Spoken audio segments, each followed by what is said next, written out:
Este é o quinto vídeo da série O Nome Sagrado, que segundo a tradição israelita é impronunciável, e pela mesma tradição representa-se graficamente por 4 consoantes. Daí o termo tetragrama. No caso de alguma referência sonora, seguiremos a minhag, que ao encontrar as letras do tetragrama, a pronúncia será os nomes das letras, Yud, Re, Vav, Re, que são as letras que compõem o tetragrama.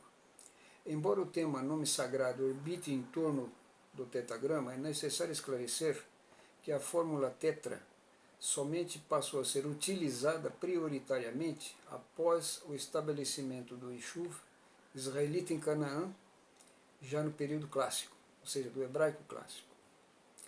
Pois, como já visto em vídeo anterior, o nome sagrado se referia às duas primeiras consoantes Yud e Re, que é a forma Ya, que são agora, no tetragrama, as duas consoantes mais à direita da forma. Embora as consoantes se disponham numericamente em 4, são usadas apenas 3, porque uma delas é duplicada. Como todo grupo consonantal, o tetragrama é também uma fórmula, pois não representa palavra fixa e nenhum nome pessoal, senão atributos de eternidade, poderes e ações da divindade.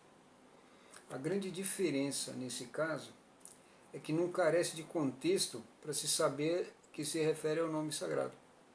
Ou seja, o tetragrama sempre estará associado ao nome sagrado. Contudo, não se assemelha a uma representação sonora, entendeu? E nenhum nome comum, como os nomes atribuídos por Adão na criação, que são nomes que estão associados a criaturas temporais e localizadas no espaço. Bom, agora vamos falar um pouco de cada letra em particular, falando alguma coisa acerca de algumas propriedades que elas têm, essas letras têm. Como elas podem assumir valores de consoante e também de vogal. Né? A letra Yod, por exemplo, assume o valor de vogal I, ou então de consoante o Y. Tem também uma função de temporização do verbo. Ela coloca o verbo no futuro. Terceira pessoa sempre é colocada no futuro através da colocação de um Yod no início do verbo. Então tem uma função de temporização do verbo. Tem um significado. Toda letra hebraica tem um significado. O significado da letra Yod é mão. Por isso que Yod, Yad, mão, Yod é o nome da letra. Ela também significa o quê? A força e o comando. E está associada a um valor, porque todas as letras do hebraico estão associadas a um valor. O valor a que o Yod está associado é o valor 10.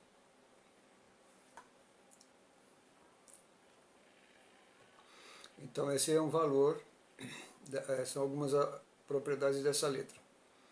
Vamos ver agora algumas propriedades da letra Vav.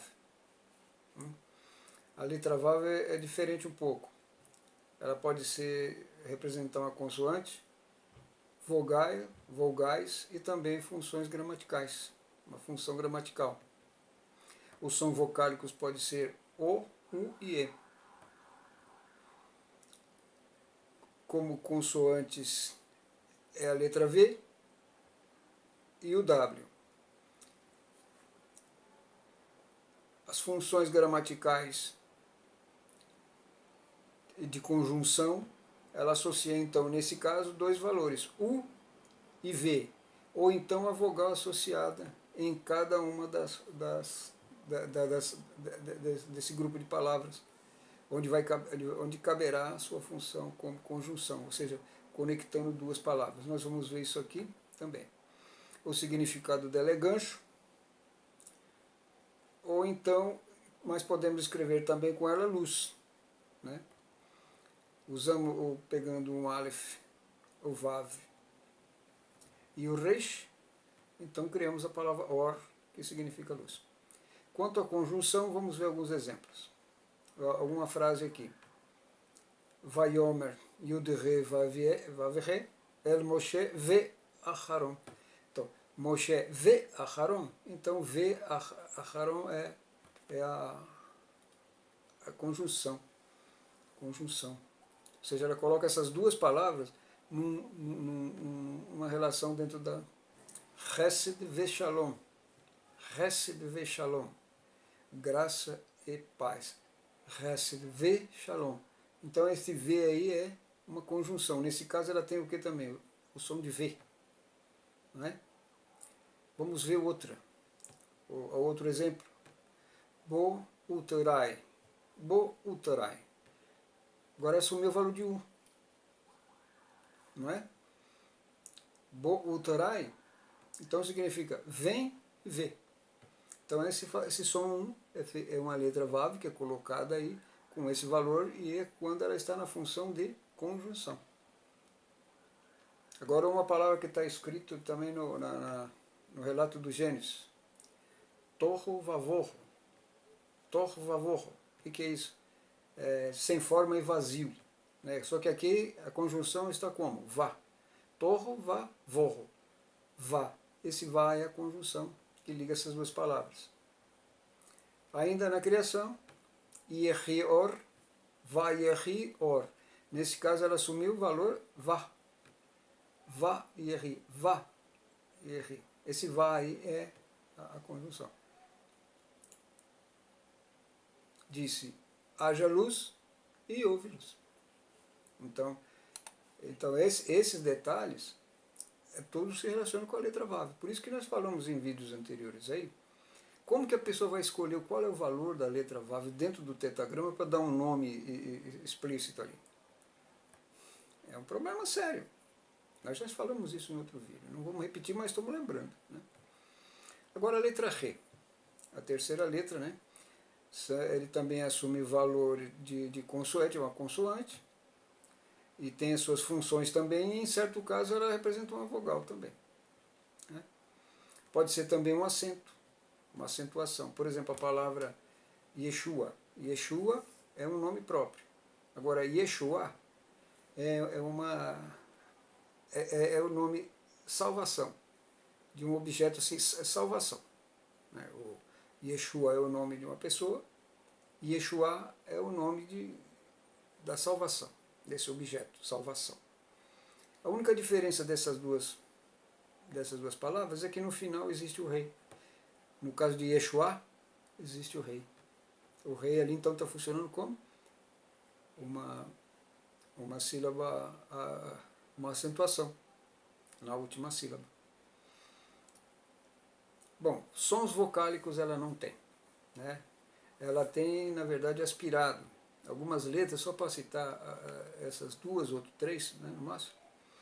Nós temos a letra Aleph, que ela é aspirado levemente dentro da boca. A letra Re, que é essa aí, ela é aspirado mediamente dentro da boca. Re, Re, né? Re, dentro da boca. Isso é aspirado médio. Como consoante, e a outra, o outro lá é o Het, por exemplo, a Het já é, né? Então, consoantes. Corresponde aqui à letra H, que aqui também H não tem som. Funções. Ela tem função do artigo. O artigo definido, né? Que indica, né? Hashomer. Hashomer, Hashomer, o que guarda. Hashomea, o que ouve. E por aí vai. Ele tem o artigo definido, tanto no caso do masculino como feminino. Como já falamos, ela tem a função também de expressar uma acentuação, a impressão, ou então fazer às vezes de uma vogal. Existem mais coisas, mais técnicas a falar acerca desse assunto, mas o que eu estou dizendo aqui para vocês é querer ressaltar que cada letra dessa não tem uma função só, não tem um valor só.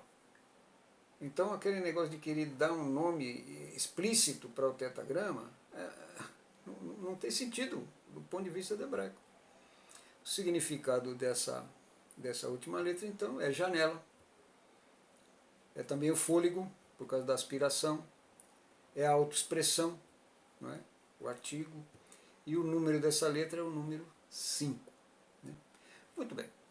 Então, o que nós vimos com isso daí até agora? Que o tetagrama não é um nome do tipo comum ou de expressão pessoal. Não é. Ele não tem uma fórmula única. Não tem. Né? Um exemplo típico que todos fazem e têm feito, principalmente os cristãos, né? E a cultura ocidental, mesmo não sendo cristão, todos têm feito, a maioria, por exemplo, aqueles que já se inteiraram do assunto não fazem mais, é aquele que ainda faz. E um exemplo típico de quebrar essa regra primeira que nós falamos, que não é um nome do tipo comum e nem de expressão pessoal, é atribuir ao tetagrama vocábulos ocidentais como Jeová, Yahvé, agora modernamente Yahu, Yahweh e coisa desse tipo. Não tem sentido, não é possível fazer isso no hebraico, até porque nós não temos como atribuir esses valores específicos. Né? Quando alguém quer fazer isso, o que ele faz? Ele limita o tetagrama a um único vocábulo, destrói o seu significado, mais importante, e faz tudo isso em prejuízo de funções consonantais do hebraico. Além do que, constitui erro e profanação, pois insere marcações de Nicodot no tetagrama. Lembra? Quando nós vimos aqueles textos no segundo vídeo lá, ou no primeiro, não lembro, que não se marca todas as palavras do texto, menos as palavras mesmo as letras menos a letra do tetagrama, que não levam a impressão de Nicodot, porque quando se coloca Nicodot, se supõe que ali existe um som vocálico. E aí então, né? Então tudo isso é feito, sem que se faça, mas quando a pessoa faz isso, automaticamente ele tá fazendo esse tipo de operação. E é proibido, né? Colocar pontos, símbolos vocálicos no tetagrama. Porque o recurso do Nicodot ele tem uma função legítima, né, que é evidenciar sons vocálicos associados às consoantes, como uma forma de corrigir a pronúncia. Quando o pessoal perdeu o contato com o hebraico, começou a falar errado. Então o Nicodot, o que aqueles rabinos fizeram? Eles colocaram, aqueles soferim fizeram, eles colocaram o Nicodot para que a pessoa se lembrasse, ou se lembrasse ou não se esquecesse, que aquela palavra tinha aquela vogal naquele momento, daquela forma. Né? Então eles são vocálicos para corrigir, associado mas para corrigir a pronúncia, e não para definir um único significado para cada forma.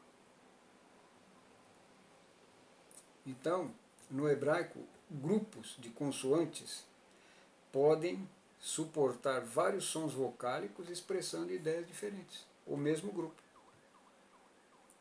Em português, por exemplo, olha, Jeová, Yahvé, Yahu, Yahu serão sempre Jeová, Javé, Yahu, Yahu, e não serão outra coisa, não representam outra coisa, somente essas. Né? Porque nesse caso, nessa linguagem portuguesa, as vogais ficam explícitas no vocábulo. Então não tem como. Né? Elas estão associadas, elas fazem parte. A segunda regra aí que existe é que o tetagrama não pode identificar um objeto confinado em um espaço limitado por inúmeros referenciais no entorno. Isso aí só acontece se o objeto estiver no espaço, se for um objeto finito. ou uma pessoa, ou alguma coisa que pode ser um objeto, né? Pode ser até um objeto abstrato, mas se ele está confinado ao tempo e ao espaço, mesmo no conceito, né?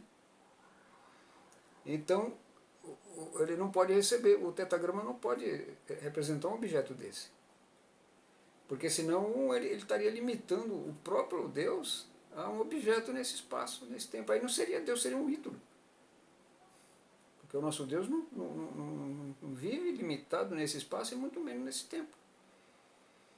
Então são certas coisas aí que a pessoa não tenha o alcance fundamental para entender que vai estar profanando a santidade de Deus. Não representa diretamente uma pessoa, mas descreve atributos eternos. De fato, ele representa esses atributos ao menos por meio de duas frases completas ocultas no seu contexto, utilizando combinações de caracteres conforme uma regra tradicional, né, denominada Orma Betzaruf, do verbo letzaref, que significa combinar. Então vou começar a estudar as letras do tetagrama, copiando a letra, separando a sílaba à direita, o Yud Rei, que significa o Deus da aliança, aquela aliança que foi feita com os israelitas no deserto era com Yah. Então essas são a sílaba Yah. E juntando o tempo presente do verbo lechiot, que é do verbo ser, né? O verbo ser, estar. E esse tempo chama-se Zman Roveh, ou seja, Zman é tempo, Zman Roveh. Então é tempo presente. Nós podemos identificar uma primeira frase no tetagrama. E essa primeira frase então seria Yahoveh, cujo significado é o Deus da aliança. Yah está presente, Roveh, né?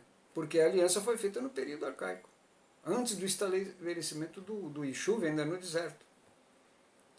Aí nós encontramos então três tempos dentro do tetagrama, do verbo lechiot. Raya, era, Roveh, é, e Rie, será. São passado, presente, futuro. Esse Roveh, na língua hebraica, não se usa na primeira pessoa. Isso aí é um assunto para outro estudo mais complexo. Mas vamos então saber assim, nós temos esses três estados, né? Então, Raya, que é a combinação do Re, Yud e Rei, do Roveh, que é a combinação do Re, Vav e Rei, e do Irie, que é duplicar essa sílaba, essa primeira sílaba duas vezes. Irie. Então aí significa o quê? Era, é e será. Que são os atributos de eternidade ocultos no tetagrama, né? Então é isso daí. Muito bem. Como nós já identificamos a primeira frase no tetagrama, que estava oculta no tetagrama, nós vamos então agora partir para a segunda. Então a primeira é Yah, aliás, então nós já sabemos que Yah seria o Deus da aliança. E Roveh, então, do tempo presente, Yahoveh, então, o Deus da aliança está presente. Agora vamos pegar essa mesma sílaba e vamos duplicar ela, vamos colocar duas, uma junto com a outra. Nós vamos formar a palavra Irie. Irie, como nós já sabemos, é o futuro, será. Esse tempo é Esman, esse tempo é Esman, né? Tempo é Esmanatid, que significa tempo futuro. Irie, né? Então esse tempo Irie significa será, será. Em seguida, então nós já temos Yahoveh, né? E nós já agora achamos uma outra palavra, Irie, será. Né? Aí, em seguida, nós então separamos esse grupo de sílabas, Irie, que são 2 vezes a primeira sílaba mais à direita do tetagrama, e significa será. Em seguida nós vamos pegar esse Yud, o primeiro Yud, e vamos substituir ele por um Vav, nessa mesma palavra, gerando uma outra palavra, que é o mesmo que inverter a sílaba do tetagrama, né? Inverte-se o tempo do verbo e resulta uma outra frase oculta no tetagrama. Lembra que nós falamos que o Vav temporiza para o passado? Então, quando nós tirarmos o primeiro Yud e colocarmos o Vav, o que vai aparecer ali? Esse tempo é chamado de tempo Esmanavar, ou seja, passado. Avar é passado, que passou. Né? Então nós colocamos o Vav logo na primeira, fica Verraya. Verraya. Conjunção V, lembra? Verraya. E era, que também corresponde à terceira pessoa do singular no tempo passado. Verraya. Então nós temos 2 palavras aí que surgiram. Irie Verraya. Irie Verraya. Irie será, Verraya era. Então, Irie Verraya quer dizer, será porque era. Ou seja, a expressão realmente do que significa a eternidade. Quer dizer, será para sempre porque já foi, sempre foi. Irie será porque era. Ou seja, a eternidade, né? Futuro ilimitado, passado ilimitado. Então aí nós encontramos mais uma frase completa, oculta dentro do tetagrama. Se nós então agora emendarmos elas, as duas, a primeira, Yahoveh, o Deus da aliança está presente, e essas outras duas, Irie Verraya, o que nós vamos ter? Vamos conectar todas elas e nós extraímos o quê? O significado oculto do tetagrama, sem nem alterar nenhuma letra, sem colocar nenhuma letra, sem mexer em nada. Né? Que são os atributos da eternidade. Né? Se nós unirmos as 2 frases, como vai ficar? Essa frase completa. Yahoveh Irie Verraya. Então, aquele que será e era, o Deus da aliança está presente. Então esse é o significado oculto no tetagrama, ou seja, atributos eternos do Criador, do único Senhor. Né? O passado ilimitado era, futuro ilimitado será. Enquanto santo, Akadosh Baruch Hu, está presente nesse paradigma atemporal, ou seja, onde o tempo não existe, sem começo e sem fim. Onde surgem as palavras En Reshit En Sof. En Reshit En Sof. Sem começo, sem fim. Sem princípio, sem fim. En Sof, muitas pessoas já ouviram falar. Os cabalistas chamam o eterno de En Sof, ou sem fim. Aqui nós temos o completo significado, gera então essas 4 palavras. En Reshit, ou seja, sem princípio, En Sof, sem fim. Isso porque o tetagrama não representa objeto finito, referenciável nominalmente, mas descritores dos atributos eternos da divindade. Né? Todas as confissões monoteístas que consideram só o eterno Deus. Né? Então é isso daí. Nós terminamos então esse vídeo aqui, espero que seja esclarecedor. É um assunto simples, mas ao mesmo tempo precisa atenção para atender. Né? O próximo vídeo então vai se chamar assim, perigosa alteração do nome sagrado. Ou seja, todas essas regras que nós falamos aqui vão ser violadas. Além do que, vão estar mexendo no nome sagrado. Como que pode as pessoas mexer no nome sagrado se não sabe nem o que ele pode fazer ali? Se conhecesse cada um tudo essas propriedades dessas letras, principalmente do Vav, ninguém ia fazer isso. Né? Mas então é isso daí. Né? Então, até a próxima.